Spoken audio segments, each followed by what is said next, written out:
श्री शिवाय नमस्तभ्यम। ओम नमः शिवाय। प्रिय भक्तजनों, अभी तक आपने शिव महापुराण कथा में चंचला का ब्राह्मण से निवेदन करना कि शिव पुराण कथा के द्वारा वे उसका उद्धार करें अध्याय का रसपान किया।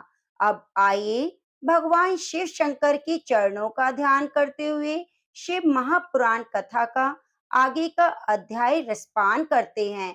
चंचला की प्रार्थना से ब्राह्मण का उसे पूरा शिव पुराण सुनाना, समय अनुसार शरीर छोड़कर शिवलोक में जा चंचला का पार्वती जी की सखी और सुखी होना।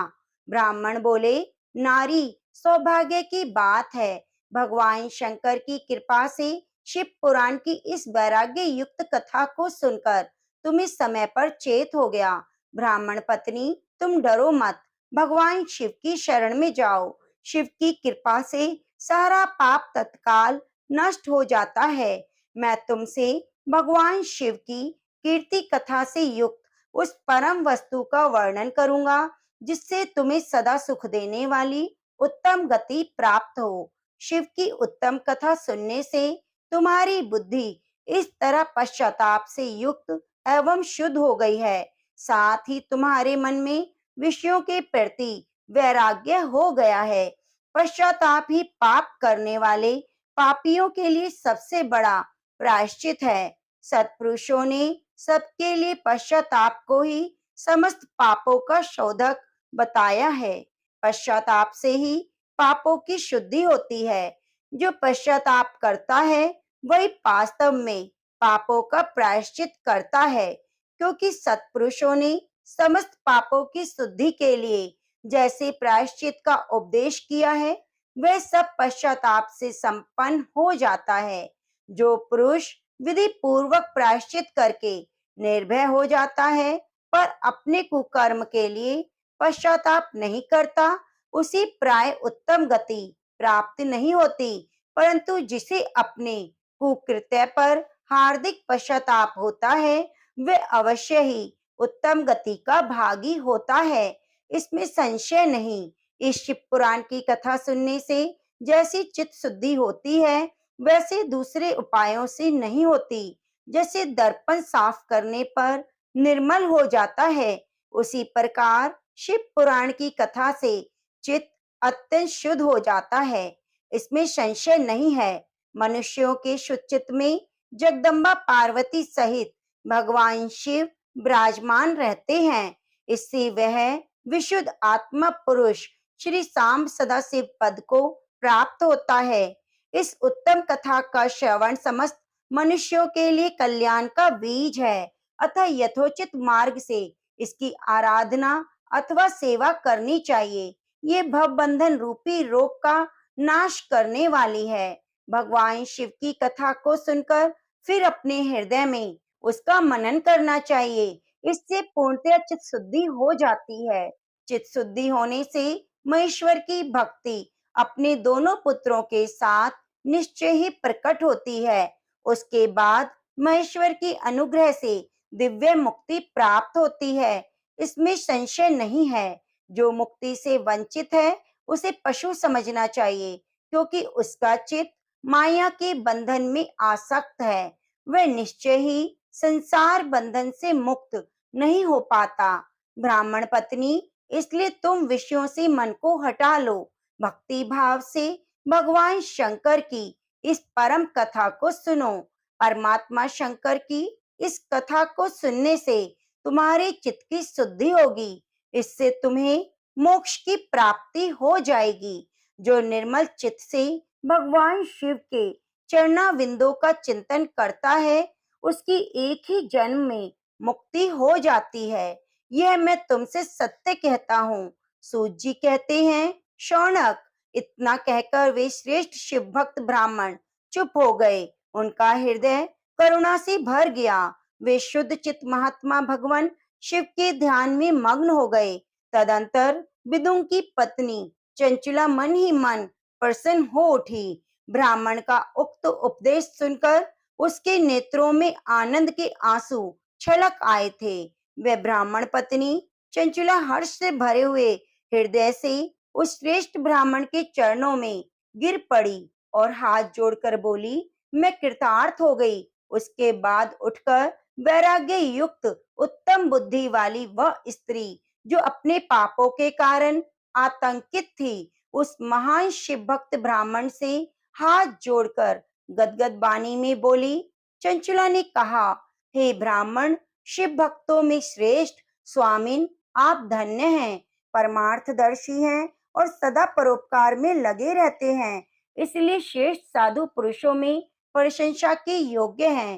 हे साधो, मैं नरक के समुद्र में गिर रही हूँ, मेरा उद्धार कीजिए। सुंदर शिव पुराण कथा को सुनकर मेरे मन में संपूर्ण विषयों से वैराग्य उत्पन्न हो गया। इस शिव पुराण कथा को सुनने के लिए मेरे मन में बड़ी श्रद्धा हो रही है। सूत जी कहते हैं, ऐसा कहकर हाथ जोड़कर उसका अनुग्रह पाकर चंचला उस शिव पुराण कथा को सुनने की इच्छा मन में लिए ब्राह्मण देवता की सेवा में तत्पर हो गई। तदंतर शिव भक्तों में श्रेष्ठ बुद्धि वाले उन ब्राह्मण देव ने उसी स्थान पर उस स्त्री को शिव पुराण की उत्तम कथा सुनाई। इस प्रकार उस गोकर्ण नामक महाक्षेत्र में उन्हीं श्रेष्ठ ब्राह्मण से उसने शिव पुराण की उत्तम कथा सुनी, जो भक्ति ज्ञान और वैराग्य को बढ़ाने वाली, मुक्ति देने वाली है। उस परम उत्तम कथा को सुनकर वह ब्राह्मण पत्नी अत्यंत कृतार्थ हुई। उसका चित्त शीघ्र ही शुद्ध हो गया। फिर भगवान शिव की अनुग्रह से उसके हृदय में शिव की सगुण रूप का चिंतन होने लगा।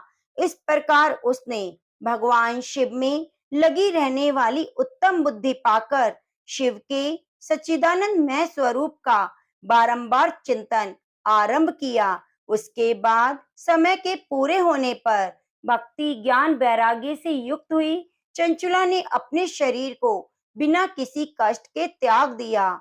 इतने में ही त्रिपुर शत्रु भगवान शिव का भेजा हुआ एक दिव्य विमान द्रुत गति से वहां पहुंचा, जो उनके अपने गणों से संयुक्त और भांति भांति के शोभा साधनों से संपन्न था। चंचला उस विमान पर आरूढ़ हुई। भगवान शिव के श्रेष्ठ पार्षदों ने उसे तत्काल शिवपुरी में पहुंचा दिया। उसके सारे मैल धुल गए। वह दिव्य रूप धारणी दिव्यांगना हो गई। उसके दिव्य अवयव उसकी शोभा बढ़ाते थे। मस्तक पर अर्धचंद्र का मुकुट धारण किए वह गौरांगी देवी शोभाशाली दिव्य आभूषणों से विभूषित थी। शिवपुरी में पहुंचकर उसने सनातन देवता त्रिनेत्रधारी महादेव को देखा। सभी मुख्य मुख्य देवता उनके सामने खड़े थे। गणेश, भृंगी, नंदीश्वर, वीरभद्रेश्वर आदि उनकी सेवा में उत्तम भक्ति भाव से उपस्थित थे। उनकी कांति करोड़ों सूर्य के समान प्रकाशित हो रही थी। कंठ में नील चिन्ह शोभा पाता था। 5 मुख और प्रत्येक मुख में 3-3 नेत्र थे। मस्तक पर अर्धचंद्राकार मुकुट शोभा देता था। उन्होंने अपने वामांग भाग में गौरी देवी को बिठा रखा था, जो विद्युत पुंज के समान प्रकाशित थी। गौरी पति महादेव जी की कांति कपूर के समान गौर थी। उनका सारा शरीर श्वेत भस्म से भासित था। शरीर पर श्वेत वस्त्र शोभा पा रहे थे। इस प्रकार परम उज्जवल भगवान शंकर का दर्शन करके वह ब्राह्मण पत्नी चंचला बहुत प्रसन्न हुई। अत्यंत प्रीति युक्त होकर उसने बड़ी उतावली के साथ भगवान शिव को बारंबार प्रणाम किया। फिर हाथ जोड़कर बड़े प्रेम आनंद और संतोष से युक्त हो विनीत भाव से खड़ी हो गई। उसके नेत्रों से आनंद के अश्रुओं की अविरल धारा बहने लगी। संपूर्ण शरीर में रोमांच हो गया।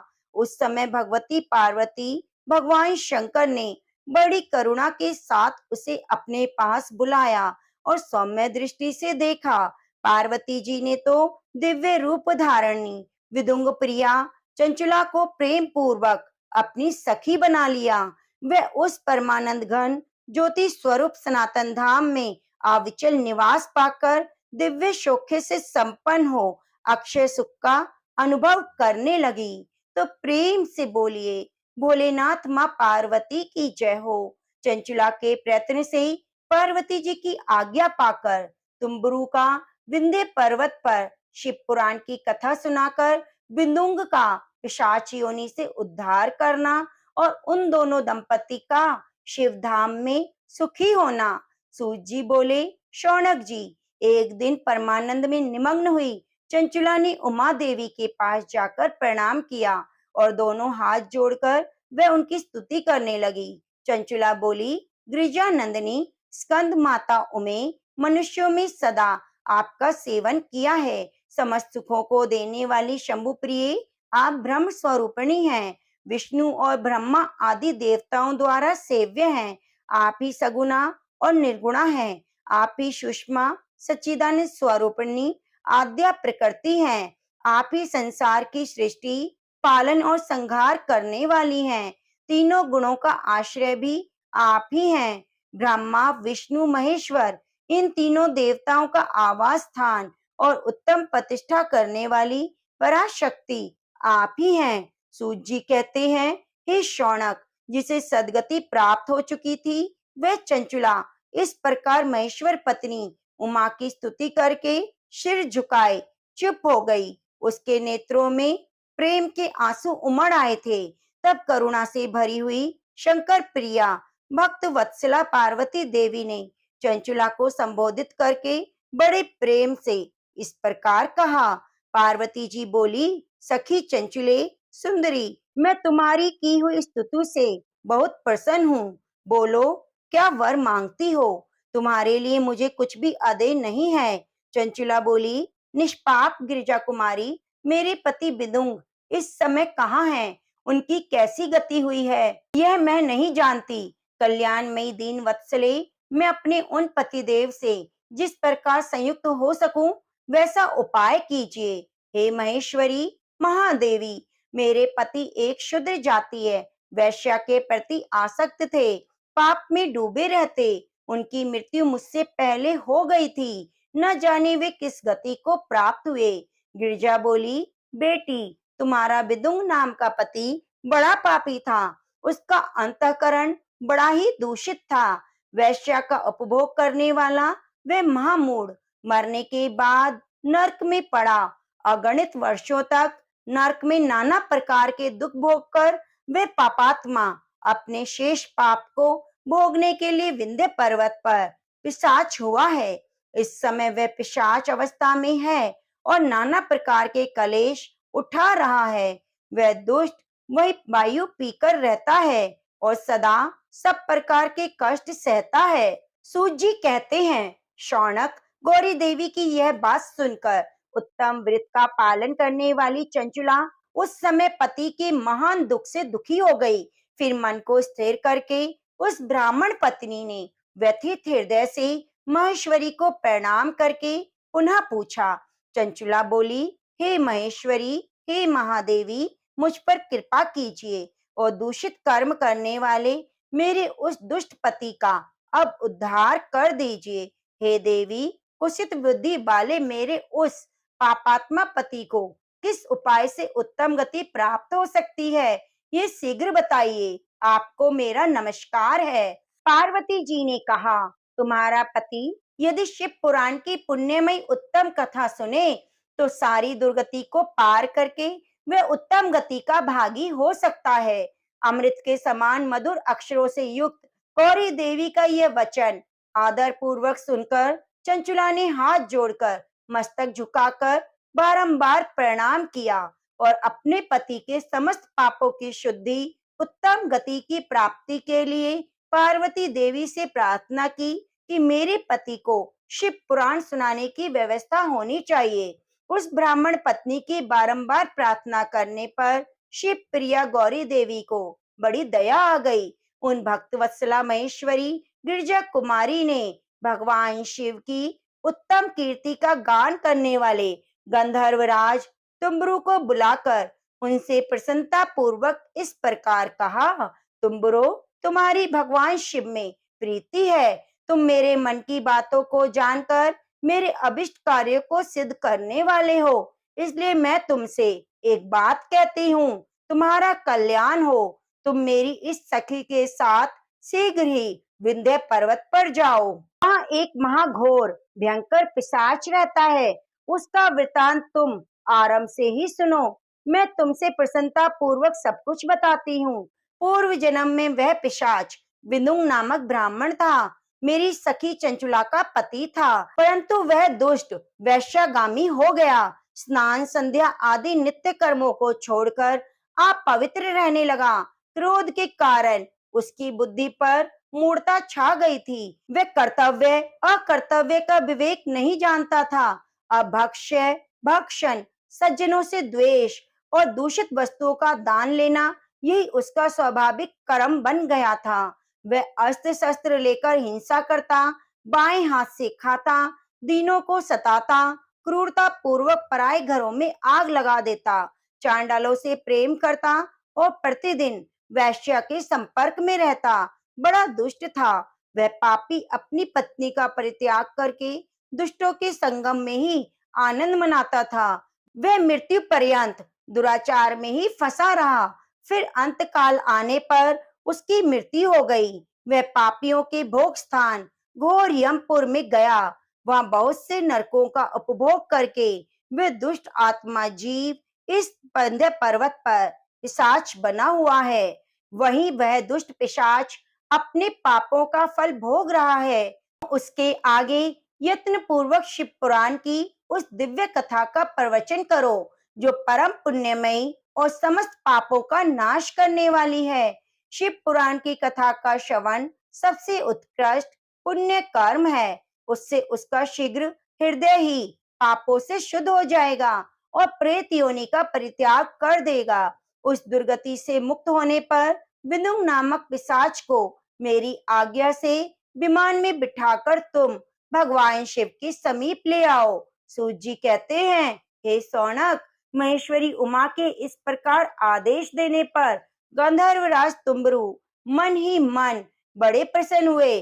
उन्होंने अपने भाग्य की सराहना की। उसके बाद पिशाच की सती साध्वी पत्नी चंचुला के साथ विमान पर बैठकर नारद के प्रिय मित्र तुम्बरु वेग पूर्वक विंध्याचल पर्वत पर गए, जहाँ वह पिशाच रहता था। वहां उन्होंने उस पिशाच को देखा। उसका शरीर विशाल था, थोड़ी बड़ी थी, कभी हंसता, कभी रोता, कभी उछलता। उसकी आकृति बड़ी विकराल थी। भगवान शिव की उत्तम कीर्ति का गान करने वाले महाबली तुम्बरु ने उस अत्यंत भयंकर पिशाच को पाशों द्वारा बांध लिया। उसके बाद तुम्बरु ने शिव पुराण की कथा बांचने का निश्चय करके महोत्सव युक्त स्थान और मंडप आदि की रचना की। इतने में ही संपूर्ण लोकों में वेग से प्रचार हो गया कि देवी पार्वती की आज्ञा से एक पिशाच का उद्धार करने के उद्देश्य से शिव पुराण की उत्तम कथा सुनाने के लिए तुम्बरु विंध्य पर्वत पर गए हैं। फिर तो कथा को सुनने के लोभ से बहुत से देवऋषि भी शीघ्र ही पहुंच गए। आदर पूर्वक शिव पुराण सुनने के लिए आए हुए लोगों का उस पर्वत पर बड़ा अद्भुत और कल्याणकारी समाज जुट गया। फिर तुम्बरु ने उस पिशाच को पाशों से बांधकर आसन पर बिठाया। तो में वीणा लेकर गौरीपति की कथा का गान आरंभ किया। पहली अर्थात विंध्येश्वर संहिता से लेकर 7वीं वायु संहिता तक महात्म सहित शिव पुराण की कथा को उन्होंने स्पष्ट वर्णन किया। सातों संहिताओं सहित शिव पुराण का आदर पूर्वक श्रवण करके वे सभी श्रोता पूर्णतः कृतार्थ हो गए। उस समय पुण्य में शिव पुराण को सुनकर उस पिशाच ने अपने सारे पापों को धोकर उस पिशाचिक शरीर को त्याग दिया। फिर तो शीघ्र ही उसका रूप दिव्य हो गया। अंग कांति गौर वर्ण की हो गई। शरीर पर श्वेत वस्त्र और सब प्रकार के प्रोषित आभूषण आ गए। अंग उद्भासित होने लगे। वे त्रिनेत्रधारी चंद्रशेखर रूप हो गया। इस प्रकार दिव्य देहधारी होकर श्रीमान विदुंग अपनी प्राण बल्लभा चंचुला के साथ स्वयं भी पार्वती बल्लभ भगवान शिव का गुणगान करने लगे। उसकी स्त्री को इस प्रकार दिव्य रूप से सुशोभित देख वे सभी देवर्षि बड़े विस्मित हुए। उनका चित्त परमानंद से परिपूर्ण हो गया। भगवान महेश्वर का वे अद्भुत चरित्र सुनकर वे सभी श्रोता परम कृतार्थ हो प्रेम पूर्वक श्री शिव का यशोगान करते हुए अपने अपने धाम को चले गए। दिव्य रूपधारी श्रीमान विदुंग भी सुंदर विमान पर अपनी प्रियतमा के पास बैठकर सुख पूर्वक आकाश में स्थित हो बड़ी शोभा पाने लगा। तदंतर महेश्वर के सुंदर और मनोहर गुणों का गान करता हुआ वे अपनी प्रियतमा तुमरू के साथ शीघ्र ही शिवधाम जा पहुंचा। वहां भगवान महेश्वर पार्वती देवी ने प्रसन्नता पूर्वक विदुं का सत्कार किया, बड़ा पार्षद बना लिया। उसकी पत्नी चंचला पार्वती जी की सखी हो गई। वे घनीभूत ज्योति स्वरूप परमानंदमय सनातन धाम में अविचल निवास पाकर दोनों दंपति परम सुखी हो गए। तो प्रेम से बोलिए ओम नमः शिवाय। शिव पुराण के श्रवण की विधि, श्रोताओं के पालन करने योग्य नियमों का वर्णन। सौनक जी कहते हैं, महाप्रयाग व्यास शिष्य सूत जी, आपको नमस्कार है। आप धन्य हैं, शिव भक्तों में श्रेष्ठ हैं। आपके महान गुण वर्णन करने योग्य हैं। अब आप कल्याण में शिव पुराण के श्रवण की विधि बतलाइए, जिससे सभी श्रोताओं को संपूर्ण उत्तम फल की प्राप्ति हो सके। सूत जी ने कहा, हे मुनि शौनक, अब मैं तुम्हें संपूर्ण फल की प्राप्ति के लिए शिव पुराण के श्रवण की विधि बता रहा हूँ।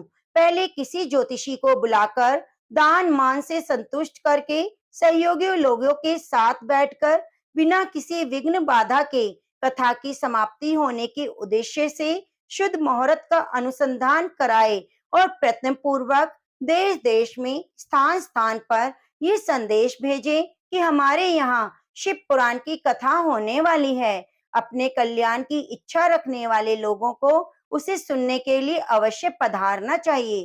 कुछ लोग भगवान श्री हरि की कथा से बहुत दूर पड़ गए हैं। कितने स्त्री शूद्र आदि भगवान शंकर की कथा कीर्तन से वंचित रहते हैं। उन सबको भी सूचना दी जाए, ऐसा प्रबंध होना चाहिए। देश देश में जो भगवान शिव के भक्तों शिव कथा के कीर्तन और श्रवण के लिए उत्सुक हो, उन सबको आदर पूर्वक बुलवाना चाहिए। आए हुए लोगों का सब प्रकार से आदर सत्कार करना चाहिए। शिव मंदिर में, तीर्थ में, वन प्रांत में, घर में शिव पुराण की कथा सुनने के लिए उत्तम स्थान का निर्माण करना चाहिए। किले के खंभों से सुशोभित एक ऊंचा कथा मंडप तैयार कराएं। उसे सब और फल फूल आदि से सुंदर चंदोबों से अलंकृत करें। चारों ओर ध्वजा पताका लगाकर तरह तरह के सामानों से सजाकर सुंदर शोभा संपन्न बना दें। भगवान शिव के प्रति सब प्रकार से उत्तम भक्ति करनी चाहिए। वही सब तरह से आनंद का विधान करने वाली है। परमात्मा भगवान शंकर के लिए दिव्य आसन का निर्माण करना चाहिए। कथावाचक के लिए भी एक ऐसा दिव्य आसन बनाएं जो उनके लिए सुखद हो। हे मुने, नियम पूर्वक कथा सुनने वाले श्रोताओं के लिए भी यथा योग्य सुंदर स्थानों की व्यवस्था करनी चाहिए। अन्य लोगों के लिए साधारण स्थान रखना चाहिए, जिसके मुख से निकली हुई वाणी देहधारियों के लिए कामधेनु के द्वारा अभिष्ट फल देने वाली होती है। उस प्राणवेता विद्वान वक्ता के प्रति तुच्छ बुद्धि कभी नहीं करनी चाहिए। संसार में जन्म और गुणों के कारण बहुत से गुरु होते हैं, परंतु उन सब में पुराणों का ज्ञाता विद्वान ही परम गुरु माना गया है। पुराण वेता पवित्र, दक्ष, शांत, ईर्ष्या पर विजय करने वाला, साधु और दयालु होना चाहिए। ऐसा प्रवचन कुशल विद्वान इस पुण्यमय कथा को कहे। सूर्योदय से आरंभ करके 3:30 पहर तक उत्तम बुद्धि वाले विद्वान पुरुष को शिव पुराण की कथा सम्यक रीति से बांचनी चाहिए। मध्याह्न काल में 2 घड़ी तक कथा बंद रखनी चाहिए, जिससे कथा कीर्तन से अवकाश पाकर लोग मल मूत्र का त्याग कर सके। कथा प्रारंभ के दिन से 1 दिन पहले व्रत ग्रहण करने के लिए वक्ता को शौर कर लेना चाहिए। जिन दिनों कथा हो रही है, उन दिनों प्रयत्न पूर्वक प्रातः काल का सारा नित्य कर्म संक्षेप में कर लेना चाहिए। वक्ता के पास उसकी सहायता के लिए एक दूसरा वैसा ही विद्वान स्थापित करना चाहिए। वह भी सब प्रकार के संशयों को निवृत्त करने में समर्थ और लोगों को समझाने में कुशल हो। कथा में आने वाले विघ्नों की निवृत्ति के लिए गणेश जी का पूजन करें। कथा के स्वामी भगवान शिव, विशेषतः शिव पुराण की पुस्तक का भक्ति भाव से पूजन करें। उसके बाद उत्तम बुद्धि वाला श्रोता तन मन से शुद्ध प्रसन्नचित्त हो आदर पूर्वक शिव पुराण की कथा सुने। जो वक्ता और श्रोता अनेक प्रकार के कर्मों में भटक रहे हों, काम आदि 6 विकारों से युक्त हो, स्त्री में आसक्त हो, पाखंड पूर्ण बातें कहते हों, वे पुण्य के भागी नहीं होते। जो लौकिक चिंता, धन, गृह और पुत्र आदि की चिंता छोड़कर कथा में मन लगाए, उस शुद्ध बुद्धि वाले पुरुष को उत्तम फल की प्राप्ति होती है। जो श्रोता श्रद्धा और भक्ति से युक्त होते हैं, दूसरे कर्मों में मन नहीं लगाते, मौन, पवित्र और उद्वेग शून्य हैं, वे पुण्य के भागी हैं। सूत जी बोले, हे शौनक जी, अब शिव पुराण सुनने का व्रत लेने वाले पुरुषों के लिए जो नियम है, उन्हें भक्ति पूर्वक सुनो। नियम पूर्वक श्रेष्ठ कथा को सुनने से बिना किसी विघ्न बाधा के उत्तम फल की प्राप्ति होती है। जो लोग दीक्षा से रहित हैं, उनका कथा श्रवण में अधिकार नहीं है। अतः मुने, कथा सुनने की इच्छा वाले सब लोगों को पहले वक्ता से दीक्षा ग्रहण करनी चाहिए। जो लोग नियम से कथा सुने, उनको ब्रह्मचर्य से रहना चाहिए, भूमि पर सोना चाहिए, पत्तल में खाना और प्रतिदिन कथा समाप्त होने पर ही अन्न ग्रहण करना चाहिए। जिसमें शक्ति हो, वे पुराण की समाप्ति तक उपवास करके शुद्धता पूर्वक भक्ति भाव से उत्तम शिव पुराण कथा को सुने। इस कथा का व्रत लेने वाले पुरुष को प्रतिदिन एक बार हविष्यान्न भोजन करना चाहिए। जिस प्रकार कथा श्रवण का नियम सुख पूर्वक सच सके, वैसा करें। वरिष्ठ अन्न, दाल, जला अन्न, सेम, मसूर, भाव दूषित बासी अन्न को खाकर कथावृत्ति पुरुष कभी कथा ना सुने। जिसने कथा का व्रत ले रखा है, वह पुरुष प्याज, लहसुन, हींग, गाजर, मादक वस्तु, आमिष कही जाने वाली वस्तुओं का त्याग कर दे। कथा का व्रत लेने वाला पुरुष काम, क्रोध आदि 6 विकारों को, ब्राह्मणों की निंदा को, पतिव्रता और साधु संतों की निंदा को भी त्याग दे। कथाव्रती पुरुष प्रतिदिन सत्य, शोच, दया, मौन, सरलता, विनय और हार्दिक उदारता, इन सद्गुणों को सदा अपनाए। श्रोता निष्काम और सकाम यह नियम पूर्वक कथा सुने। सकाम पुरुष अपनी अभिष्ट कामना को प्राप्त करता है, निष्काम पुरुष मोक्ष पा लेता है। दरिद्र, क्षय का रोगी, पापी, भाग्यहीन, संतान रहित पुरुष भी इस उत्तम कथा को सुने। काक, बंध्या आदि जो 7 प्रकार की दुष्ट स्त्रियां हैं, वे तथा जिसका गर्भ गिर जाता है, सभी शिव पुराण उत्तम कथा को सुने। हे मुने, स्त्री हो या पुरुष, सभी को यत्न पूर्वक विधि विधान से शिव पुराण की कथा को सुनना चाहिए।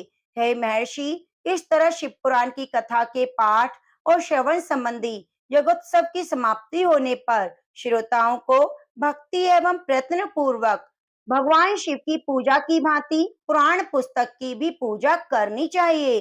तदंतर विधि पूर्वक वक्ता का पूजन करना चाहिए। पुस्तक को आच्छादित करने के लिए नवीन सुंदर वस्ता बनावे, उसे बांधने के लिए दिव्य डोरी लगावे, फिर उसका विधिवत पूजन करे। हे मुनि श्रेष्ठ, इस प्रकार महान उत्सव के साथ पुस्तक और वक्ता की विधिवत पूजा करके वक्ता की सहायता के लिए स्थापित हुए पंडित का भी उसी के अनुसार धन आदि के द्वारा उससे कुछ ही कम सत्कार करे। वह आए हुए ब्राह्मणों का अन्न धन आदि देकर दान करे। साथ ही गीत, वाद्य, नृत्य के द्वारा उत्सव रचाए। हे मुने, यदि श्रोता विरक्त हो तो उसके लिए कथा समाप्ति के दिन विशेष रूप से गीता का पाठ करना चाहिए, जिसे श्री रामचंद्र जी के प्रति भगवान शिव ने कहा था। यदि श्रोता ग्रस्त हो तो बुद्धिमान को श्रवण कर्म की शांति के लिए शुद्ध हविष्य के द्वारा होम करना चाहिए।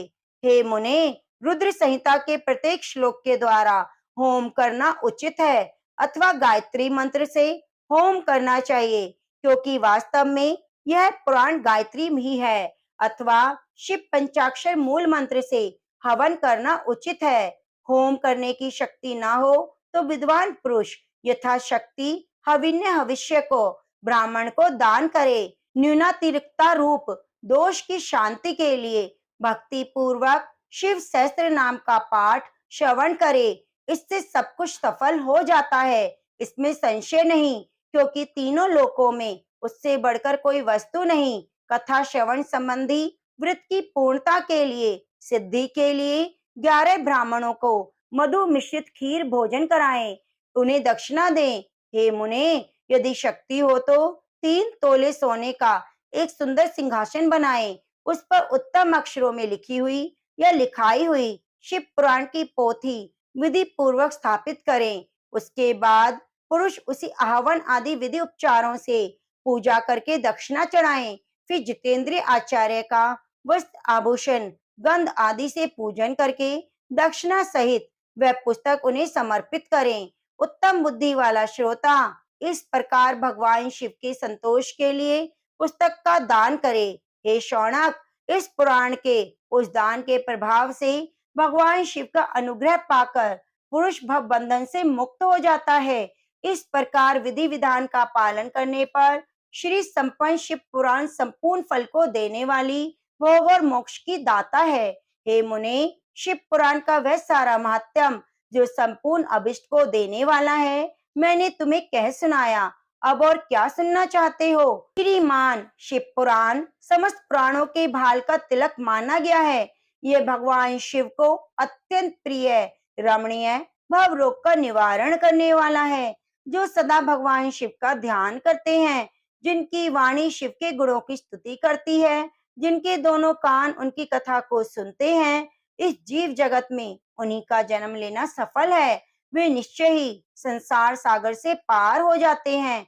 भिन्न भिन्न प्रकार के समस्त गुण जिनके सच्चिदानंदमय स्वरूप का कभी स्पर्श नहीं करते, जो अपनी महिमा से जगत के बाहर और भीतर भासमान है, और जो मन के बाहर और भीतर वाणी मनोवृत्ति रूप में प्रकाशित होते हैं, उन अनंत आनंद घन रूप परम शिव की मैं शरण लेता हूँ। तो प्रेम से बोलिए ओम नमः शिवाय। प्रिय भक्तजनों, आगे के अध्याय में हम श्रवण करेंगे विंध्येश्वर संहिता, प्रयाग में सूजी से मुनियों का तुरंत पाप नाश करने वाले साधन के विषय में प्रश्न करना। तो इसके लिए आप सभी भक्तगण हमारे चैनल को सब्सक्राइब करके बगल में बनी घंटी को दबाना ना भूलें, जिससे आने वाली नोटिफिकेशन आपको सबसे पहले मिल सके। और वीडियो को लाइक करके कमेंट बॉक्स में ओम नमः शिवाय जरूर लिखिए, जिससे हमें कथा सुनाने के लिए प्रोत्साहन मिले। और इस कथा को ज्यादा से ज्यादा शेयर कीजिए, जिससे सभी शिव भक्तों को कथा सुनने का पुण्य प्राप्त हो सके। धन्यवाद।